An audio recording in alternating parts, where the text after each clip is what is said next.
இந்த இடத்துல நீங்க முக்கியமா ஒரு விஷயத்த பாருங்க. விஜயகாந்தோடைய மறைவு ஒண்ணு இருக்கு பார்த்தீங்களா? அதுக்கு விஜயகாந்த் இறந்துட்டார்ன்னு காலையில ஒரு 9 மணி போல தகவல் பரவ ஆரம்பிச்சோனே, இந்த தமிழ்நாட்டுல இருந்து எல்லா மூலையில இருந்து ஆட்கள் வர ஆரம்பிச்சுட்டாங்க. எல்லா மூலையில இருந்து ஆட்கள் மாநாடா போட்டாரு ஆள் வர்றதுக்கு. இறந்து போயிட்டாருன்ற தகவல் தெரிஞ்சு உலகமே அதாவது வந்து வருத்தம் தெரிவிச்சுச்சு.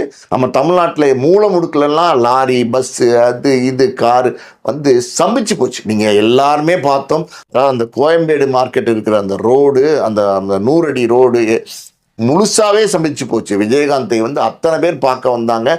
உண்மையாலுமே கண்ணீர் விட்டு அழுதாங்க. எம்ஜிஆருக்கு உண்மையாலுமே கண்ணீர் விட்டு அழுதாங்க. கலைஞருக்கு உண்மையாலுமே கண்ணீர் விட்டு அழுதாங்க.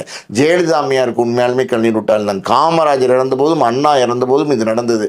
அதுக்கப்புறம் வந்து அவங்கெல்லாம் முதலமைச்சராக இருந்தவங்க. இந்த விஜயகாந்த்ன்றவர் வந்து ஒரு நடிகராக இருந்து அரசியலில் வந்திருந்தாலும், அவரை வந்து யாருமே வந்து ஒரு நடிகராகவும் பார்க்கல, ஒரு அரசியலாகவும் பார்க்கல. ஒரு ஒரு நம்ம வீட்டில் ஒரு உறுப்பினராக பார்த்தாங்க. நம்மளுடைய சகோதரனா பார்த்தாங்க. அப்படியே வந்து ஐயோ விஜயகாந்த் இறந்துட்டாரே அப்படிங்கிற வருத்தம் எல்லார்கிட்டையுமே இருந்துச்சு. அது வந்து அன்னைக்கெல்லாம் பார்த்தீங்கன்னா எல்லாருடைய மனசுலையும் தமிழ்நாட்டு மக்களுடைய மனசுல மொத்தமாகவே இருள் சூழ்ந்து இருந்துச்சு அப்படின்னு நம்ம சொல்லலாம். அந்த அளவுக்கு வேதனை அடைஞ்சாங்க. அந்த அந்த அந்த வந்த கூட்டம் இருக்குல்ல, அதுதான் அவர் வாழ்ந்த வாழ்க்கைக்கு சாட்சி. அவர் இந்த வாழ்ந்த வாழ்க்கை இருக்குல்ல, அதுக்கு சாட்சி அந்த கூட்டம் தான்.